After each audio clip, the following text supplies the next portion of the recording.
Ново зареждане в Ghetto Apparel. 100 нови находки са качени в сайта, сега ще видим за какво става въпрос. Започваме с този Херън Престън, някакво момче рисунка. И пише стил и вече е голямата марка. Безкрайно разочарован. Какви са тия блейзъри, бе, с това как ще отида на лостове? Оста и тая работа, това не го одобрявам.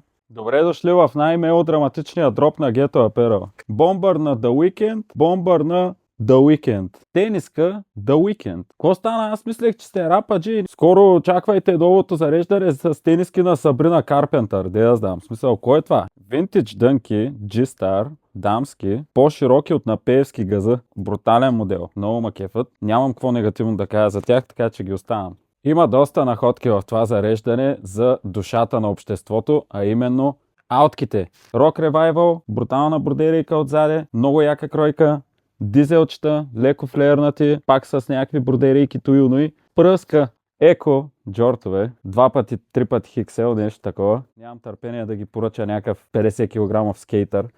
Донесли са някакви неща, момчета, има материал. Продължаваме с живота така както е. Ако нещо стават войни, поне ще сме заредени с готини дрехи. Поред мен това изобщо не е малко нещо, защото едно е да умреш, друго е да умреш свеж. Сеш са. Като цяло аз вярвам, че аутките ще спасят света.